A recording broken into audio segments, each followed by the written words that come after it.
Kenya and Ghana have enjoyed long-standing cordial relations since the 60s. This was preceded by pre-independence solidarity between our two leaders, who were among the conveners of Pan-African conferences.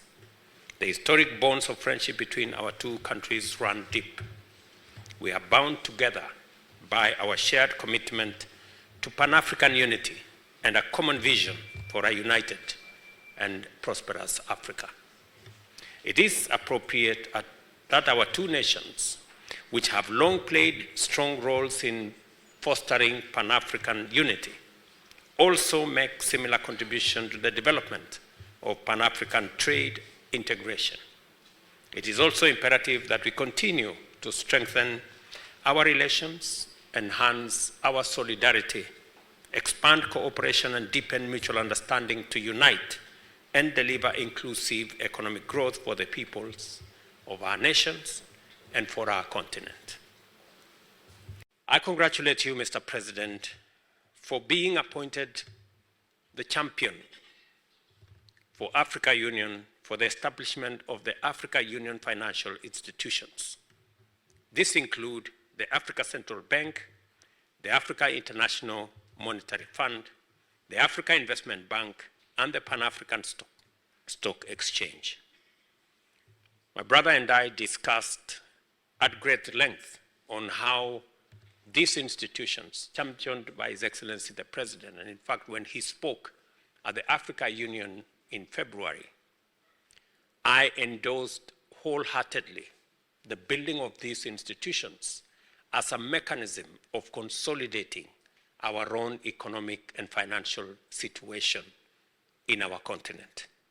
And I concur with His Excellency the President that we should, as African countries, invest in these institutions. And Kenya, last year, invested $40 million in Afrexim Bank. We are considering investing in Trade and Development Bank. We are considering investing in all the other institutions as a way of putting a stamp of approval of these institutions and building their capacity to assist us develop our own financial institutions and leverage on them to acquire the much needed concessional financing to finance our own development. Your Excellency, as I have told you, you have my absolute support on this subject.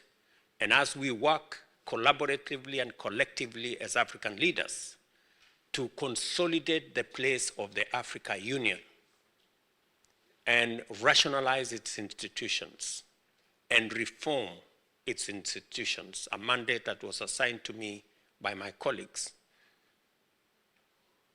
what the President is championing is going to be part of the consolidation, of the reform, of the enhancement of institutions that will support the progress and prosperity of our continent.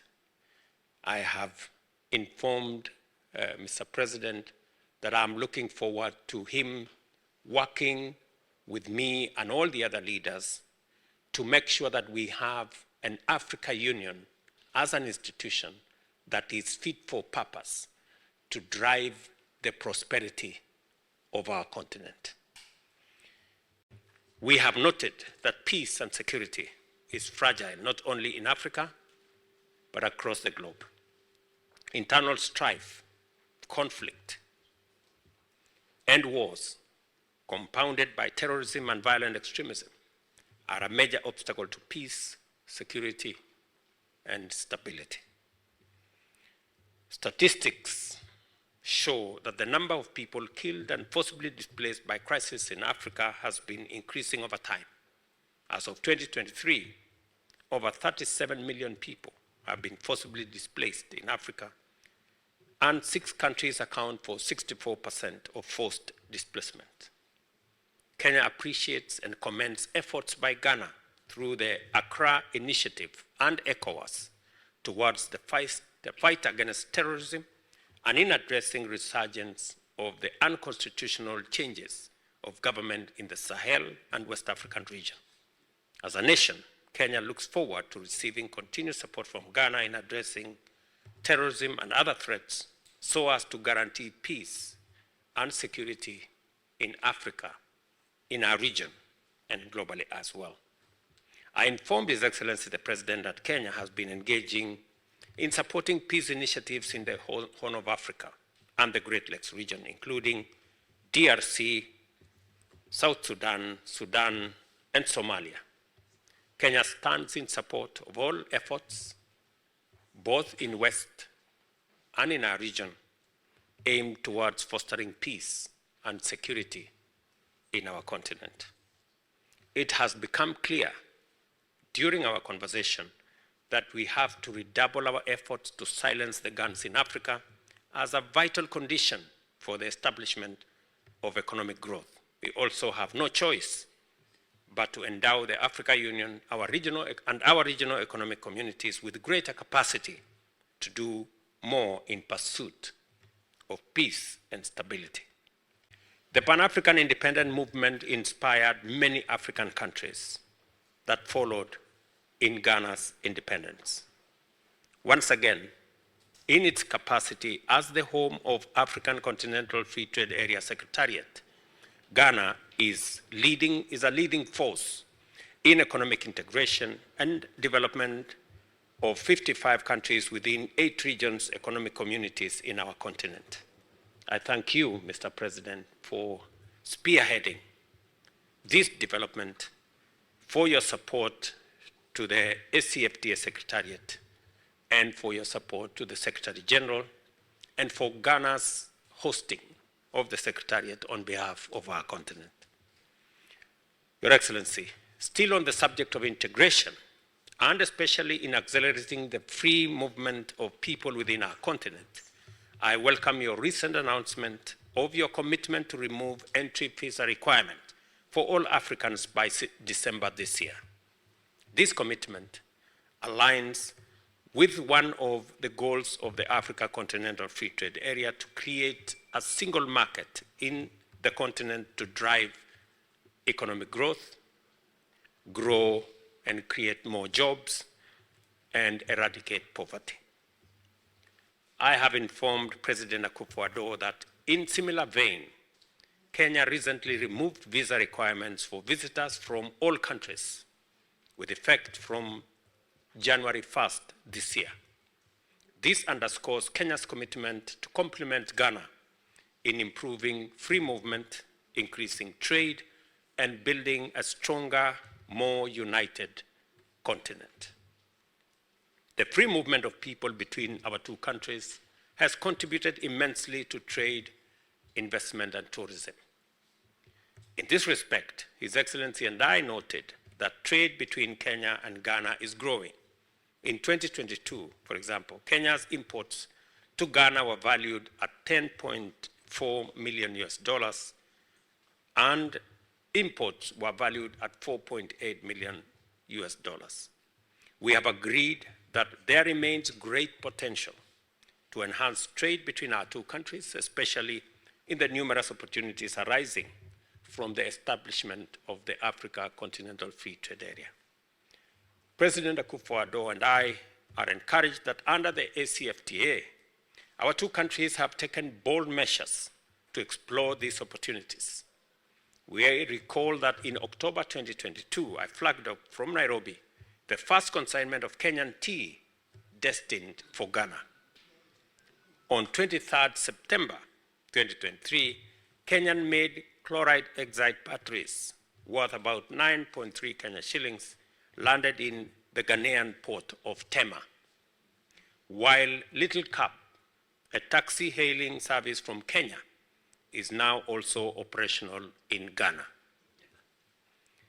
My brother and I noted that Ghana Export Promotion Authority facilitated Ghanaian business people to undertake a market entry expedition to Kenya between May 23rd and 27th last year, and consequently, the Ghana Trade House was launched in Nairobi. Undeniably, this initiative represents a giant step towards greater trade within and among various regions and countries throughout our continent, spearheaded by Ghana.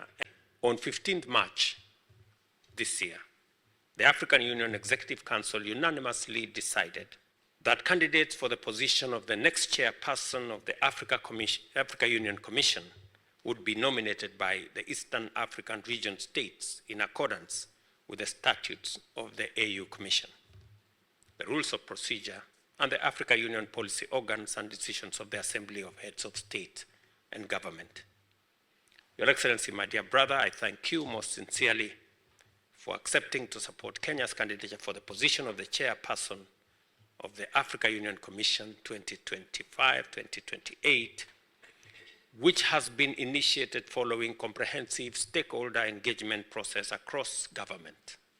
Kenya's candidature is informed by our leading role in enhancing and sustaining the Pan-African agenda in terms of independence and sovereignty, peace and security, development and prosperity, as well as sustainability and climate action. We hope to work with all as we try to achieve Africa's 2063 agenda. On our part, I have assured His Excellency that Kenya will support the Republic of Ghana for the candidature of Honorable Shirley Bochwe, Minister of Foreign Affairs and Regional Integration, for the position of Secretary General of the Commonwealth for the period 2024-2029. Excellency, this presents an opportunity for Kenya and Ghana to collaborate. I take this opportunity to assure Your Excellency of my personal support and commitment of the Republic of Kenya to working with you and the government of the Republic of Ghana to further strengthen the bonds of friendship between our two countries. I wish Your Excellency, the great people of Ghana, my very best wishes and prosperity.